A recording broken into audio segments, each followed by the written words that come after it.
Hey Fitheads, this week we have Gideon Akande, a wellness and fitness coach with the most positive energy Max and I have ever seen. He's a super athlete and he specializes in bodyweight interval training, and he shows us how to get fit Chicago style. What does that even mean? Welcome to Total Fitheads. Serious fitness for not so serious people. Hey Fitheads, welcome. Today we have Gideon Akande, which is freaking me out. I'm so stoked. He and I hung out quite a while ago. He is super energetic, wellness fitness coach, and HIIT training. We'll get into it. Welcome. Thanks for coming. Thank you. Thank you for having me. I'm excited to chit chat with you guys. We're gonna have some fun tonight. So glad to have you virtually. We were talking about this earlier. Your camera is crushing right now. I don't know. And maybe it's the lighting. You know what? He's in Chicago. That's what it is. I'm in Chicago. Probably some snow outside of my window that's providing the additional lighting. Oh my God, I was just complaining about my air conditioning making noise. You're still in snow? No, we're not in snow at all. But I was just saying, I wouldn't be surprised if we were, even though it's late April. Chicago will do that to you sometimes. All right. So I was saying we met at Michelob Ultra Movement Festival, which Max was supposed to do, by the way. Now I just want to turn this into making him feel FOMO. Max, where were you, bro? What happened? I don't know. Put it on the list of things that will never happen ever again, right? I guess. Such a silly. Should have gone. Yeah, thinking back on that, just like all of the people together in one space, sharing air. Can't. That's not a thing. Sharing air. Yes.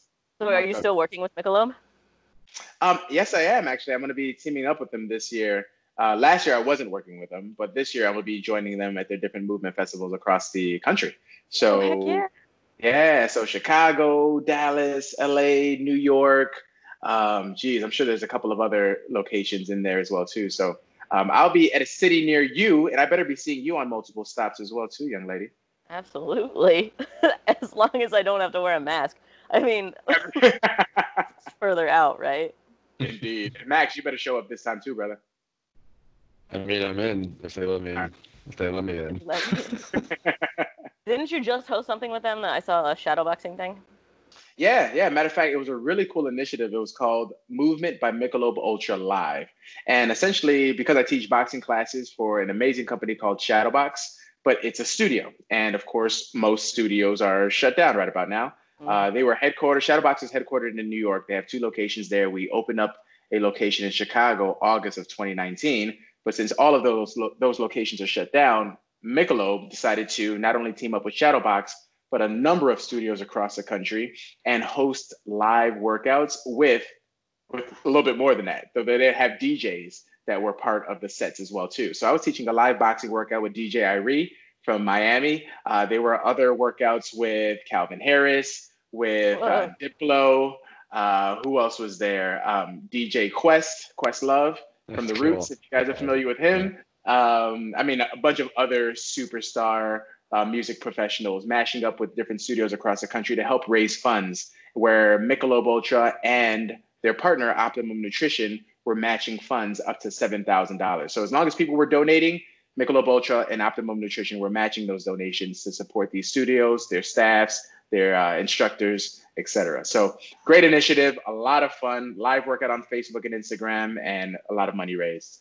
That's super cool. And like nothing that would have happened if this like self-isolation lockdown thing didn't occur, right?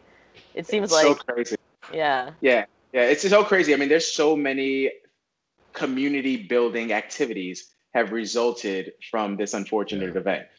So a lot of positivity is now like starting to just manifest itself. You know, people are coming together, people are supporting each other, people who don't know each other are finding each other. And I think the love is real, the love is there. And hopefully it just grows and becomes part of who we are, our natural DNA as humans moving forward.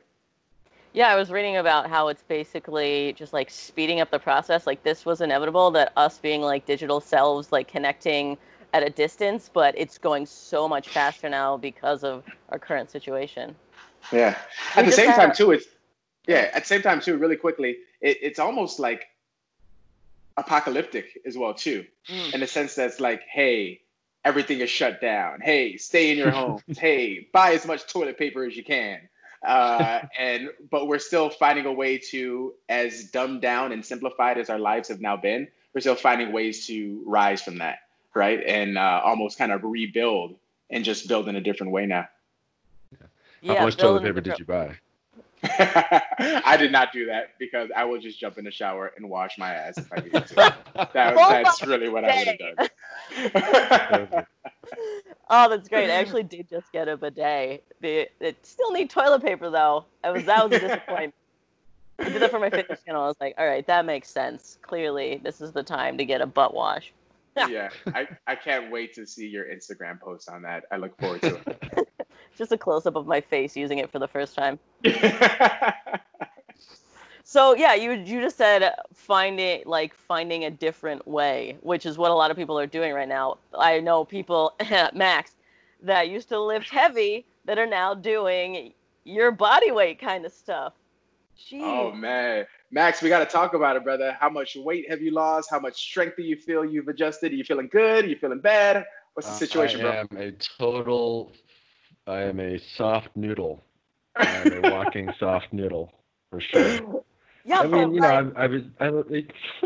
I used to like doing park workouts. I used to work out outside a lot. That was my favorite part of it.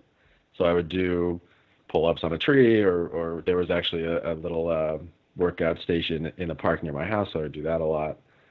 But yeah, recently I was just doing heavy stuff because it's just more fun, or it was. I guess that's my question to you. How do I make body weight not suck so much? Because that's what it ends up being, thing. Yeah, like okay, do a push-up. Now do 500 push-ups, and then I'm like, oh my god, my elbow hurts. I'm bored. Like my beard's dusting my floor now. Like I don't know. So just to put some context for the listeners, I came out in 2016. I came out with my own bodyweight program with Men's Health. It was called Riptensity. Killer name. Yeah, that's an amazing name. Excuse me, I spoke over it. Go ahead. What is it called? It's Riptensity. Booyah! So they're bodyweight workouts for men and women, all under 30 minutes and for all fitness levels.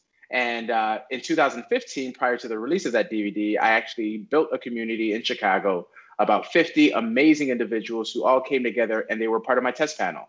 I would take them through workouts 4 times first I was leading workouts every day of the week, but their commitment was to attend at least 4 of them out of the week, stay on a nutrition plan, check in with me. We would do weekly weight check-ins, et cetera, just to see how their progress was. And then they also would give me feedback on what they liked about the workouts, what they didn't like, what worked for them, what didn't work. And throughout that entire process, I just found how powerful bodyweight exercises can be. So to your question, Max, how can you make it not boring? There are a million different ways, and it comes by way of variation. So instead of just doing a push-up for 700 push-ups, well, maybe we do a push-up with a shoulder tap. Maybe we do a push-up with a down dog toe touch. Maybe we do a push-up with a spider lunge. With the leg through. I'm like, how is he doing that? No, I watched some of your stuff before. All right. So at the end of the day, you challenge yourself not only mentally, but of course physically as well. And you're moving in different planes of motion. Your body's more, it's not bored. It's not used to what's happening. And for the last, I want to say 45 days now, I've been leading live body weight workouts on Instagram every day. And people have been coming, building community that way, and just kind of keeping ourselves sane, doing movement that's going to challenge us, but also building that community of, hey, we're all in this together. Let's all sweat together. Let's all connect, and then just see how far we can take ourselves. Yeah, look at him. You're talking soft noodle. He's doing body weight workouts. No noodles over here, baby. Noodles. Well, okay. So when you talk about different planes of motion, I worry about this because that's like a big part of people criticizing CrossFit. Is that like you're squatting, it's moving like this. You're box jumping. You're using a wall ball. It's all just like straight on, up and down. Absolutely. Yeah. And I feel like I haven't turned my hips in years, and if I tried to do that push-up thing where your leg comes through, I would fail miserably.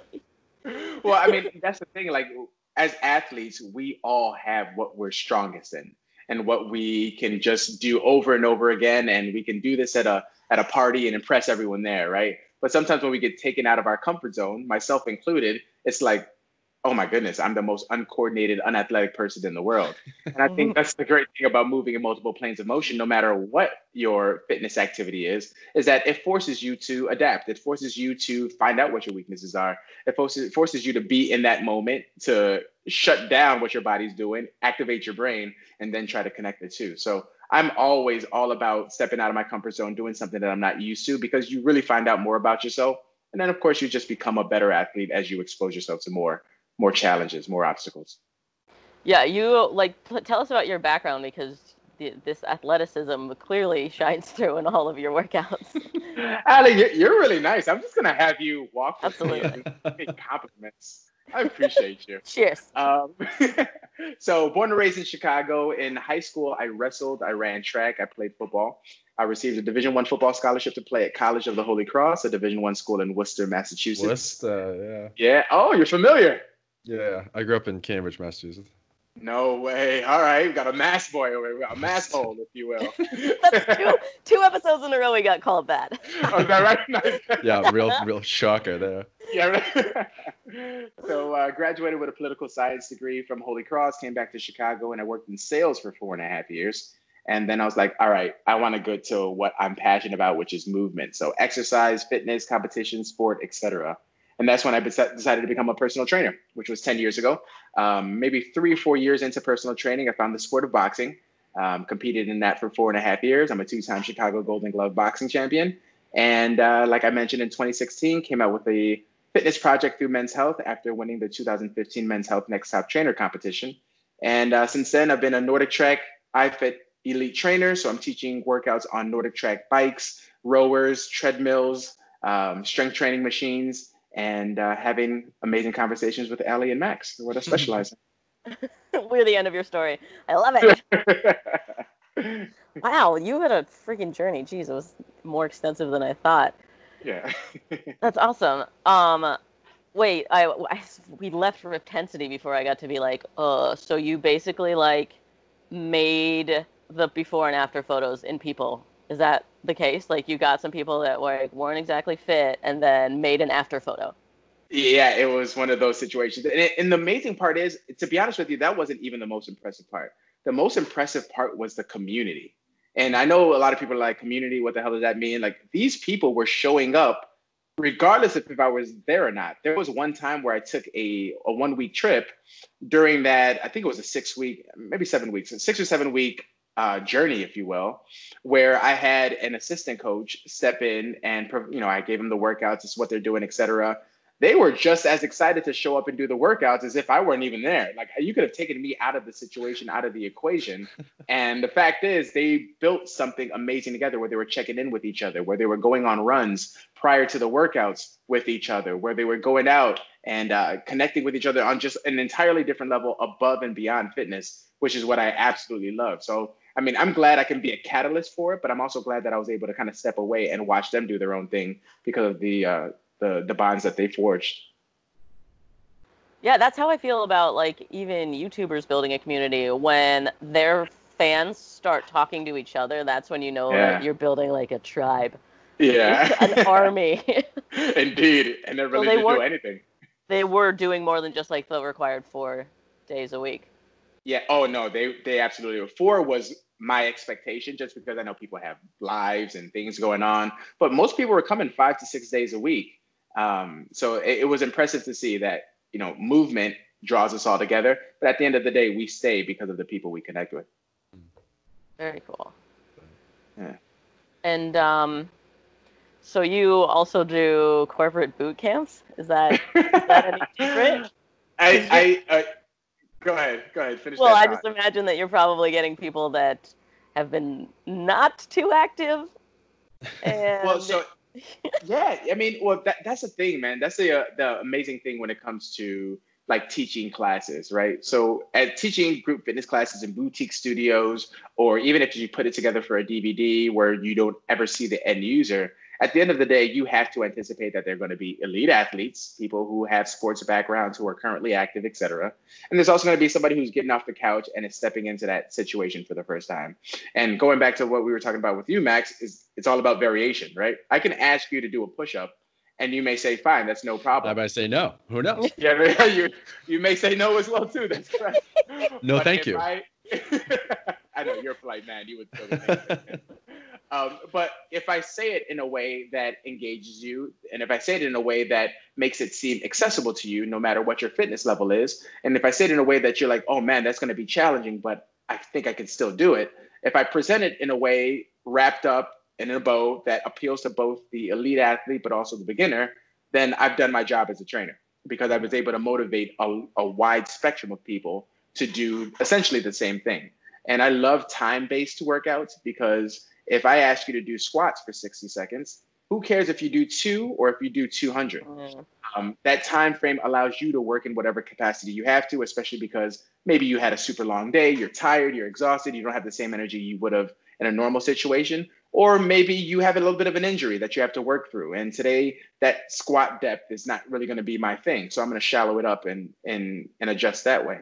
So there's different ways to play around with it. At the end of the day, if I can get you to do the objective and you feel empowered and strong through it, then I'm happy with it, happy with the result. So who's the worst client you've ever had? Well, there's this one young lady. Oh my gosh, Ali Spagnola. I met Ali was like, oh my gosh, he's really going to tell us. This is amazing. Oh, I did show up one of his live stream workouts. I was like, what's up? I was definitely on the couch working. I just wanted to say, hey, see what was going on. And I did absolutely his workout. I shouted you back out, though. Did you hear me? I know. Yeah, thank you. I felt honored. Indeed. But I will tell you, there was this one young lady who will remain nameless, sure. Who signed up for personal training, meaning she put her money down. She showed up. I'm training her, and I like to think of myself as a very charismatic person. I like to think of myself with good energy. Like, I'm going to ask you how you're doing. I'm going to listen to you, and we'll adjust anything that we need to. But after her putting her money down, signing up for this, remember, she sought me out. I didn't seek her out. She was the most unpleasant person to work with. She didn't want to do any of the exercises. She pretty much didn't want to be there, and which is fine. But don't show up and don't pay money for something that you're not going to at least attempt. If you gave it a good old college try and it just wasn't for you, I can respect that. But don't come and not want to do anything and just expect results to happen, because that's not what it is. Now, I've trained a lot of people from group fitness to personal training, and that was the only experience where it was like terrible, absolutely terrible. And that's all I have to say. Well, what percentage of being a personal trainer is actually just like being someone's psychiatrist?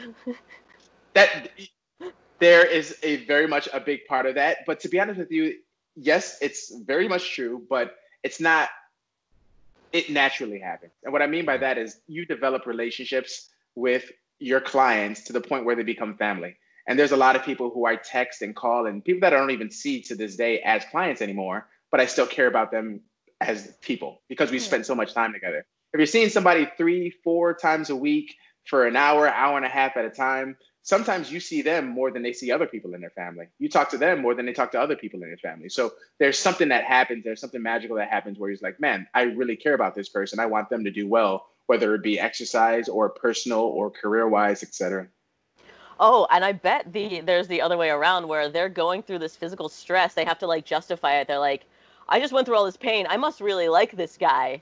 And then they get connected to you. It's like hazing. That's why hazing makes people more emotionally connected. It is. You know what? That's a great point. And it's also so fascinating to me that, sometimes the people that I'm dealing with are CEOs, they're managers, they're, very accomplished in whatever they've done in the past or what they're currently doing. But when they step into that room, that gym, that facility, I'm the boss for the hour, and I tell them exactly what to do and what's happening and when it's happening and what's going on, right? So it's like they have to almost be the opposite of who they may normally be in the world to show that humility / respect for, what's going on within those four walls. Yeah, it's like a dominatrix relationship. Something like that. Something like that. You just have your subs. All right. So tell us about, like, are you still doing training one-on-one with these people, or are you focusing mostly on like the group live streams now that like things have shifted? Yeah, yeah. So, like you said, things have shifted. So the fitness facilities in Chicago, I'm not sure how they are in LA or elsewhere, they're closed. So you literally can't be open. You're not considered essential. It's your health, but you're not considered essential. We'll talk about that later. So I am still training, but now virtually. So right now I'm kind of revamping my website, GidionAkande.com, to live stream the workouts that I've been doing on Instagram. But this way, people can take up their entire screen, their monitor, their television, more interactive, be able to comment and continue to have that interactive experience. But this way, the text is not on the screen, but off to the side. So I built my website to do that. And with personal training clients, I'm also using that platform and or Zoom or FaceTime to kind of keep them motivated and provide those workouts from afar. Yeah, yeah, it's definitely so different now, and zero end in sight. Which is So wild. Chicago has extended the stay-at-home order until the end of May. So we're talking a whole nother month plus. How are things in La La Land? well, I know that like our healthcare professionals are like doing okay. We don't have like bed shortages or Oh, like good. problem, yeah, with intubation or whatever. But um, yeah, otherwise we're locked down too. Yeah. Dang. Yeah, it's not great. No end in sight. Have you gotten at least a minimum date to Yeah, at they least the said end of two May weeks, so or? gyms would be closed for 2 weeks, and that Oh, was a Almost month month ago. ago. yeah, I got you. All right. Well, yeah, I think we're all in the same boat then. What do Yeah, you find are the dang. biggest challenges to doing the workouts live or live stream workout? And has there been any advantage? Because it seems a lot harder, a lot harder. Yeah, yeah. There's a lot that's going on. I mean, I pride myself in the human interactive experience. So, me being there with you live, talking to you, putting my hand on your shoulder, calling you out by name, making eye contact with you, smiling at you when the going gets tough. Like that's what I really think I thrive the most. And obviously, when you have a screen in front of you, that changes everything. So first, to backtrack, the most challenging things with just going live are all the technical issues that will happen, right? So your Wi-Fi is acting up, or the tripod is not Mm. as you want that tripod to be, and things are just acting all up. The lighting is bad in the room, and all of a sudden you're just a shadow of a blob. Uh, and so there's always those technical issues that happen. But going back to what I pride myself in, and again, that's that human interaction. It's me being able to call out people by name as their names are scrolling so quickly because there's only short amount of room for text on your IG live, or being able to, address all the questions that are coming through because somebody wants to be able to have some type of modification for an exercise. So being able to interact with people and address their concerns while also leading a workout while you're speaking and doing it is certainly a challenge. But I think everybody kind of gets it. Like, hey, there's a lot of people commenting. I can only get my question across as much as he can see it. And they all interact with me outside of that. So they'll shoot me a DM if they have further questions or need more follow-up. But yeah, just technical issues and or being able to address all the comments, concerns, questions, and requests that are coming as you're actually doing the workout live. It was funny when Max and I were like looking over your stuff before this. He was like, "Dang, this dude is positive," and I was like, "Yeah, he does HIIT training while talking and being nice to people. That's got to be the hardest part. Are you kidding me?" How long did your lungs take to be able to? Oh my Because when I'm working out, I don't even want to make eye contact with anybody. Yeah, goodness. yeah. Yeah, people ask me that all the time. Like, dude, how are you talking and doing this? So listen, if you go back and you watch those videos, you'll see me dying on screen. Like this is a death process, right? But in that process, I'm also getting stronger. So I literally think of it as training. So like while I'm speaking, maybe I'm more advanced of an athlete than a lot of people who come, but I even the playing field by having to speak while I'm doing the exercises as well. So that's almost my handicap, so to speak, to kind of keep the play. Damn. And don't get me wrong, there's other people who are way more advanced than I am in skill level, athleticism, etc. And they can just step on the gas pedal in their own way.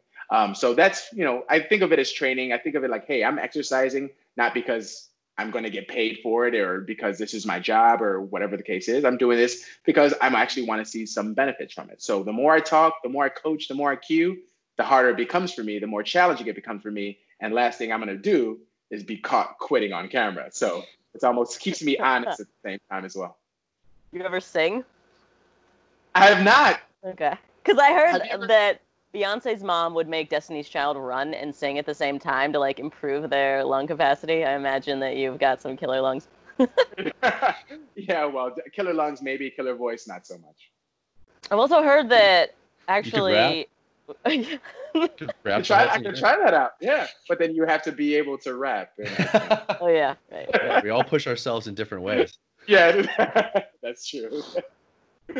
I saw that your Riptensity program is like blocks of 7 minutes. Is that right? Or like there were 6 different workouts, and each workout was completely different. Okay. So what you're talking about was 7-minute shred sets, which was 7 minutes of continuous work in circuit style. So you're just going and you are just moving. And again, it's one of those things where it's time-based, so you move at your own pace. But at the end of it, no matter what pace you were moving at, as long as you were challenging yourself, you're drenched in sweat at the end.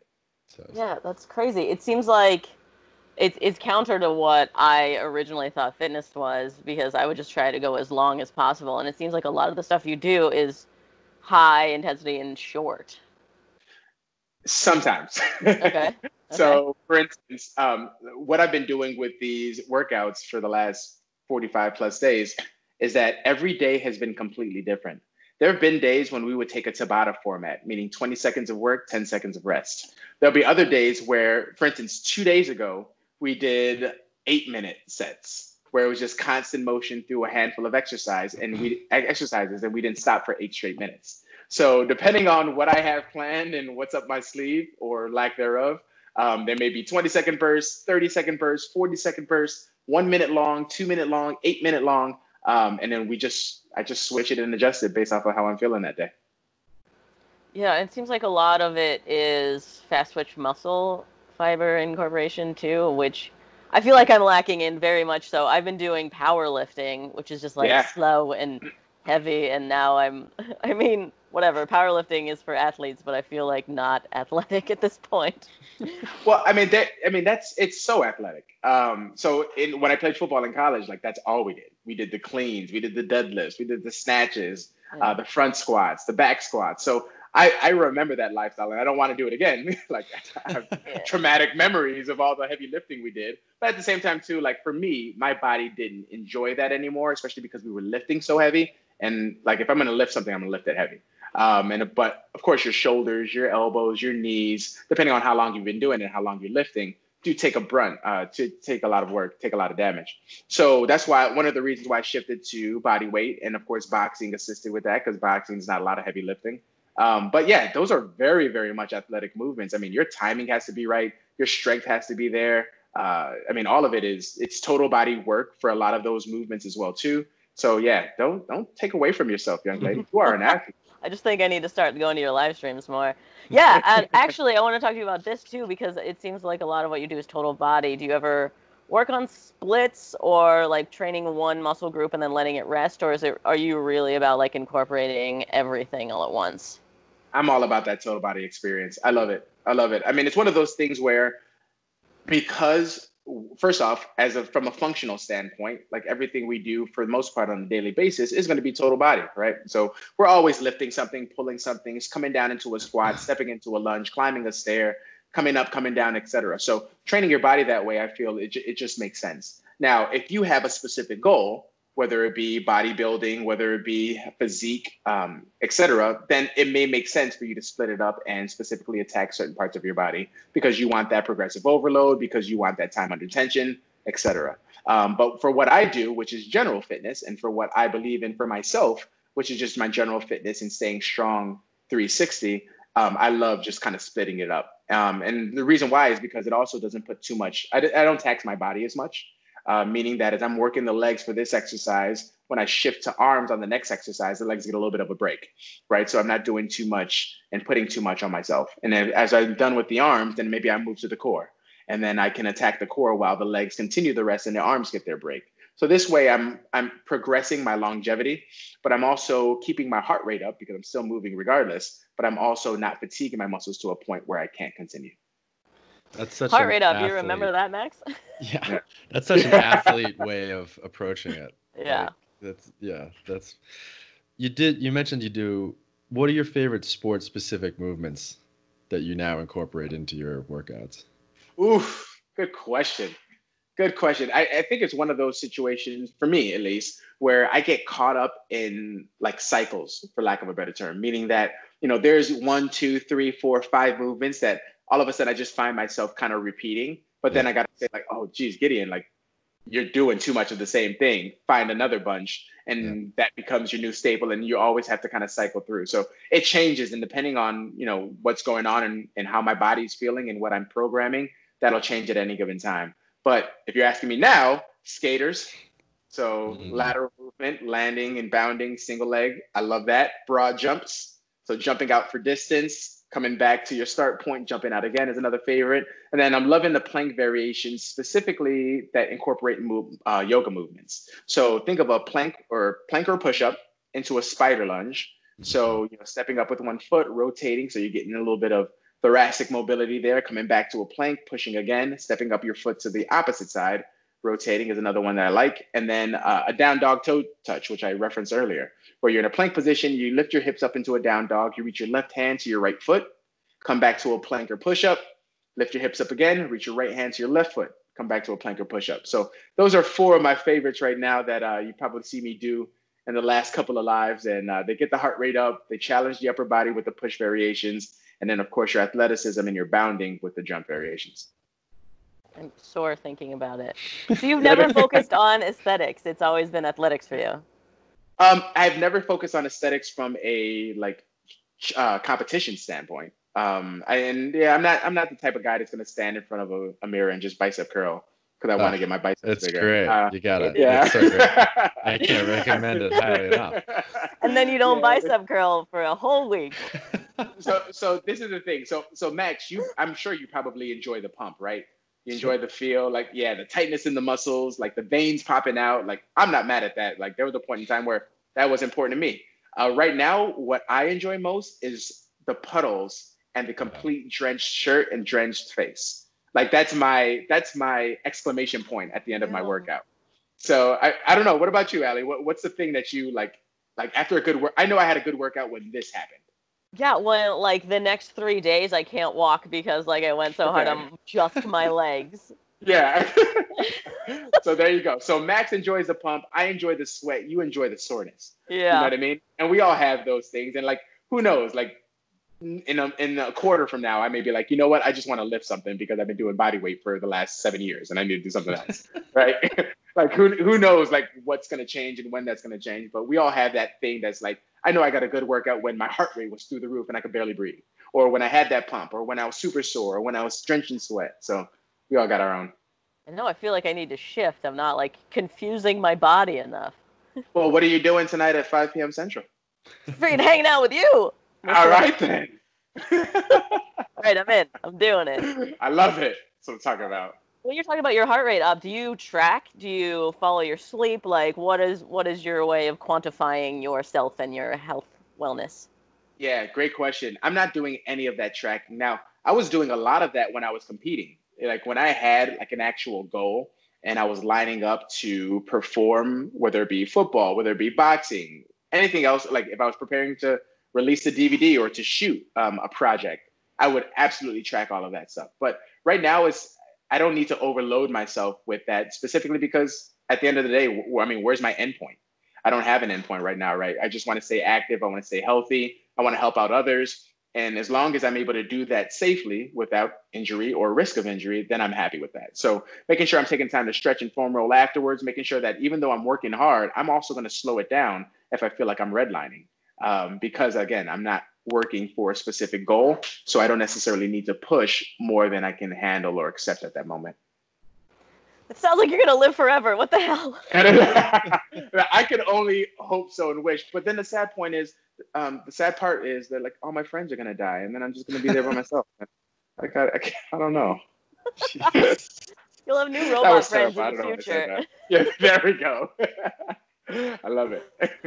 Well, okay, so tell us more about boxing. Actually, specifically jumping rope, because I know that's huge, like a huge part of being a boxer is jumping rope. And I actually just saw a new fitness thing where they're shipping you a jump rope and like a little pad to jump on in your apartment, and Oh, you're supposed to jump for like 30 minutes straight.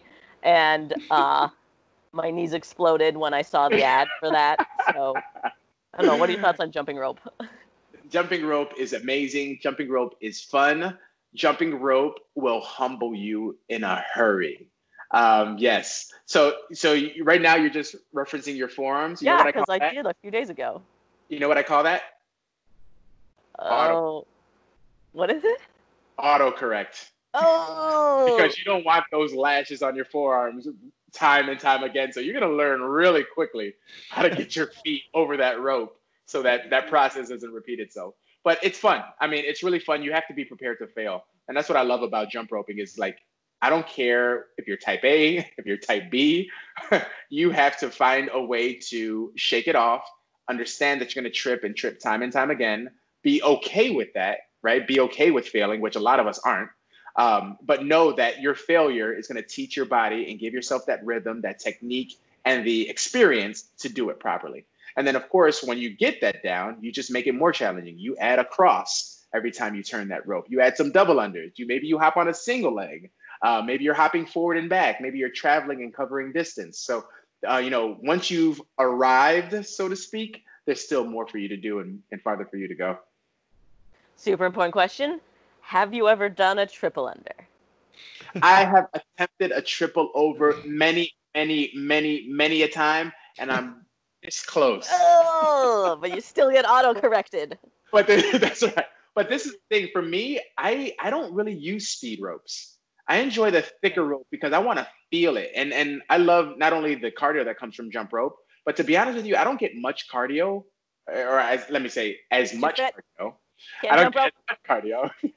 I get a lot of a burn through my shoulders, my forearms. And I just love that heavy rope feel because like now I'm conditioning my shoulders, especially as a boxer, to be stronger and to have more endurance. So cardio is there, but I'm not using the speed rope where you can really, really get that thing to turn. I'm using a little bit of more of a weighted rope when I turn. As a boxer, what sport do you think produces the best athlete? Yeah, that's a great question. As a boxer. And why is it swimming? What a leading question. Swimming produces the best athletes because no. Don't get me wrong. Swimming is amazing. It's great. Yeah. Side note, I pride myself as an athlete. I've competed in multiple sports. I love testing myself and doing things outside of the box. I will try anything and everything. I can't swim. I've been trying for a very long time. I get into the water. I go straight to the bottom. Yeah, you don't have enough body fat is what muscular. It is. But I'm comfortable in it. Well, the thing is, I'm sure there's people with more muscle and less body fat than I do who can still swim. Like I'm comfortable in the water. I don't freak out. I don't panic. If anybody out there can help me, I've seen multiple specialists with no success, and I just want to swim. It's a life skill. I want to go on vacation. I want to get on the boat. I don't want to have fear of falling off the boat. I want to snorkel, and I just need to swim. Can somebody help me? Anyway, that's my. If it makes you feel any better, I'm an excellent swimmer, and I get seasick, so boats suck anyway. So it's not even worth it. Oh my goodness, that's just tough. So answer to your question, I confidently feel that the best athletes in the world are combat athletes. Yeah. And I'm not talking about boxing specifically. I'm talking about where you need to know multiple disciplines. So think your MMA. Wrestling in high school probably was the toughest sport for me. Not college football, not competing Golden Gloves boxing, but literally high school wrestling. And the thing of it is you have to be strong. You have to have endurance and conditioning, and you have to be smart because not only are you pushing and pulling against an opponent that's also pushing and pulling against you, but you have your arms involved, you have your legs involved. You have to know what game plan you're trying to execute and what game plan they're trying to execute and counter that at the same time, while also still breathing and trying to die on the mat. So there's a lot that's going on with combat sports, being able to watch the feet, watch the hands, know the strategy, and compete at the same time. I think there's very few athletes that can top that. Did you guys just become best friends? Absolutely. Max was a wrestler. That was my favorite sport. Hey, I wrestled in nice. college, actually. And Oh, I very tell nice. people all the time that we would have practices, and they're the hardest things I've ever conceived of. And So, it's just, it's so hard to explain. I would bring my friends who were on the football team, even the, like, not to be too blasphemous, but the lacrosse team, yeah. you know, and they would be like body crawling out of the room because they Yeah. couldn't stand anymore. And I mean, it's crazy. It's just a different type of workout, I think. Without a doubt. Without a doubt. It's next level. I mean, it's next level. And the thing is, you have to be so mentally strong not to break, Yeah. because it's one of those sports that can very easily break you. Like it's a test of wills every single time you come out on that mat, every time you go to that practice. Yeah, it's a test of will just to show up to practice. Yeah, without a doubt. So screwed. So, Okay, Allie, like figure what do you- skaters are the best athletes, obviously. Figure skating. triple toe loop, baby. They might be the bravest. I can't imagine doing my sport on knives, on blades, on ice. Yeah. Yeah. Well, when you say it that way.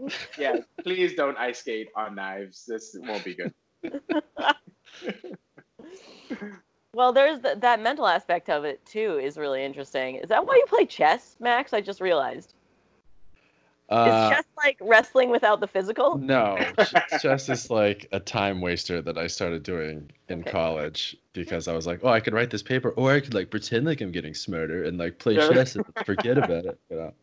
And to be completely honest, I started playing chess because we had a chess set that was made up of shot glasses, and so we would play, and so you had to sort of figure out. I got destroyed, both in the game and because of how much booze I was drinking. And so then I was like, all right, I got to figure out how to play so I don't get too hammered so that I can win, but then I also want to have fun and blah, blah, blah. Okay. So yeah, Right. we started playing chess. Do you, speaking of alcohol, Yeah. what's your booze intake looking like? I'm drunk as we speak. Yeah. Love Join it. the club. And so if I am going to indulge, of course I'm going to kick back and have a nice Michelob Ultra, because who is? Oh yeah, because spawn. Indeed. But also I like a nice, convenient, cool, crisp Tanqueray and tonic. Nice and simple. You know what I mean? Something for you to enjoy, but also that you can still be able to walk Yeah. and hold a conversation, etc. And I just think it's a grown man's drink. Now it may be boring for some, but it does the job for me. That's great. How do you find that it affects your hangover / workout the next day? Do you feel here's an example. My idea of a successful workout is I sweated out all the booze that I drank last night. Yes, you get rid of your hangover. Yep. Yeah. Well, to be honest with you, personally, I'm not having so much where I'm concerned about my workout the next day. Yeah, you know what I mean? So I mean, if you're talking about college, that's a whole nother situation. A whole nother sense, right? But I'm 36 years old right now. I'm not drinking, to get plastered anymore. If I'm out and about and enjoying myself, that's one thing. But my college aspirations are long gone. Well, do you take that into account into your nutrition in general? I want to hear about like what are your nutrition limitations, goals. Yeah. Luckily for me, great question. Luckily for me, I've been fortunate enough where my fiance is a great cook, and I'm fortunate enough where my lifestyle as a personal trainer, group fitness instructor, puts me around exercise opportunities all the time, and a schedule that allows me to box when I want to, body weight when I want to, run when I want to, etc. So I am burning calories more than the average person.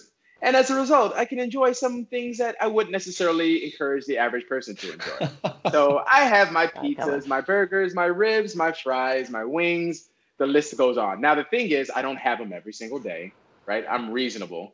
I try to consciously eat, but at the same time, too, I'm not sticking to a very strict diet. Now, like I said, if I have something to train for, I have a boxing match coming up, or I'm preparing for a fitness project, or I'm looking to get into a certain physique shape because of something I have going on, then I'll track things more carefully. But outside of that, if I have a craving for something, I'm gonna have it. Like I eat ice cream like the next person, but I'm just not having the entire tub of it for 3 meals a day. So when you say tracking, is that calories? Is that like types of food? Is it macros?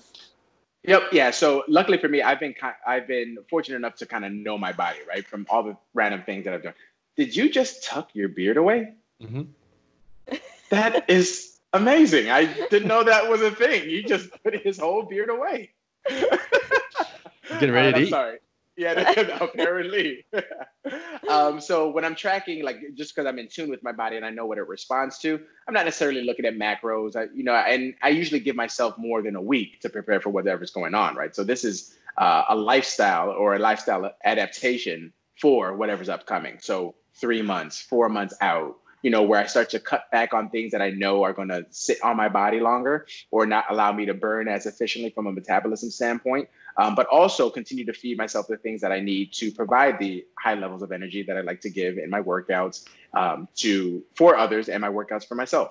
So believe it or not, I'm heavy into rice. And I know a lot of people are like, rice, like all the carbs that I'm right there with you. Like for most people, that'll just stick onto your frame and that's not going anywhere. Most people have a hard time burning those excess or complex carbs. But for me, especially Nigerian, growing up, having eaten rice in large abundance for such a long time, because that's just a staple in diet, my body processes it much better. And I use that as my fuel source going into a lot of my high intensity interval training workouts. So again, knowing what your body adjusts to, what it adapts to, what it likes, what it doesn't like is key. Because even though I give you a food log or a template of what you should eat, how Max responds to it versus how Ali responds to it can be very, very different. So I encourage everybody who's interested in changing their body, it's going to be a trial and error type game. So you have to play with things that work for you, things that don't work for you, and then kind of fine tune it to get it to where you want it to be. Is that what you were doing with your Riptensity test group? From a nutrition. From a nutrition standpoint, yeah. So from a nutrition standpoint, I had general guidelines for them, right? Okay. So we actually had a food program, right? They had the different options for what they can eat or what they should eat, their sizes, their meal prep instructions, their serving sizes, the whole shopping list, etc. And then based off of that, I would trust that they would make the right decisions. Got it. And so you were saying, rice to fuel your workouts. Do you eat before working out?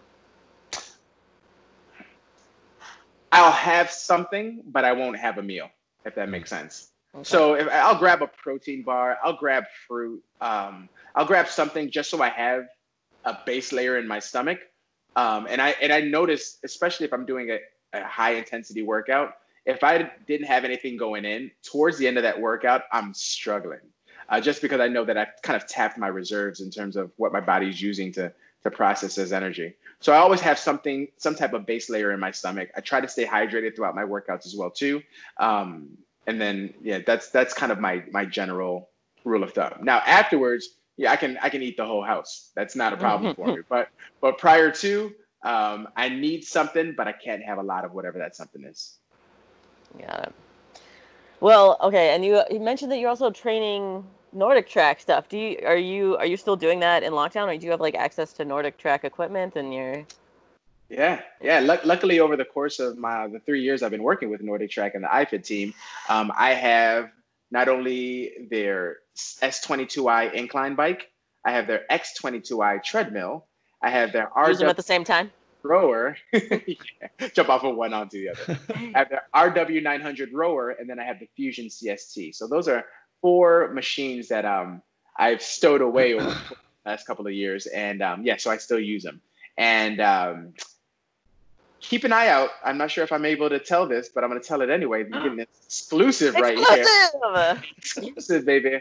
Live workouts from different trainers' homes, available through the iFit technology for your treadmill, your bike, and bodyweight exercises. Super cool. Cool. Congrats on that. Thank you. It's going to be fun. Very sweet. Wait. So, I mean, these are just self-serving questions at this point, but I like want to hear about your home gym. Like, what do you have access to? What are you playing with right now? Well, I've been playing with a lot of Bodyweight, Yeah. as you know. So there you I go. have one of But those. yeah, there we go. Good. So we're on the same page. Something I can Now, buy.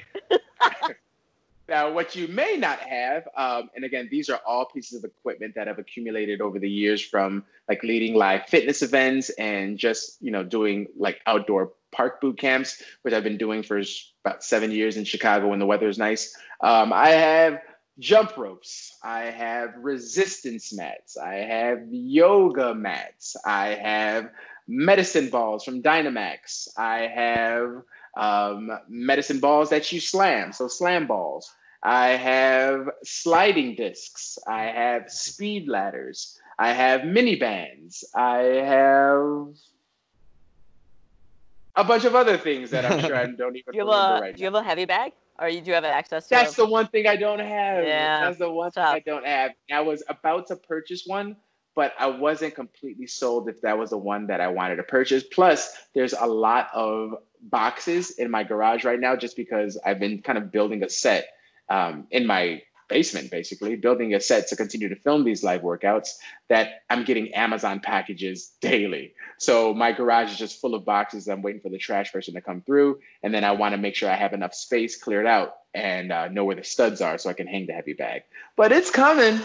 Oh, it's coming, my friend.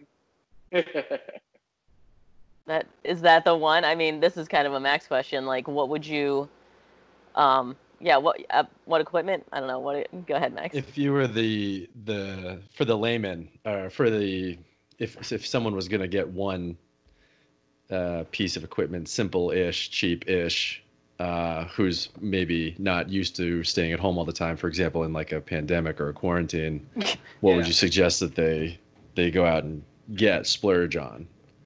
Yeah, that's a great question. There are a lot of simple pieces of equipment that you can grab. Now, if you're asking for something that's going to be simple to use for the layman and also portable, also user-friendly, etc., I think a resistance band is the best way to go.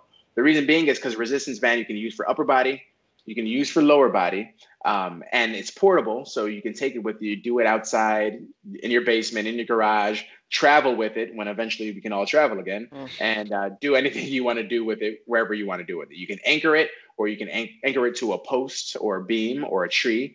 You can also anchor it to yourself, meaning standing on it and using it as that piece of equipment. Now, bicep day! Bicep day every day, baby. Along those same lines, and as I'm describing it, I'm just thinking of a TRX tool, which you can hang from just about anywhere, and you can do core with it as well too. You can put your legs in it, use it on your arms. So the TRX will be a very, very versatile piece of equipment as well. And again, it's scalable for all fitness levels, meaning if you want to make it more challenging, you just change the angle. If you need to make it easier, you change the angle as well too in the opposite direction. So those two pieces, I think, are the best bang for your buck, especially in a situation like we're in now. All right, so tonight, I guess, I'm hanging out with you. Would you say 5 Central Time? 5 p.m. Central, that's 3 p.m. Pacific. Don't be late, baby. Matter of fact, I want you to type to me. Let me know that you're there so I can shout you out and make sure I take attendance on you. Word, I'm coming. Wait, so where can we all find your workouts? Where can we find you?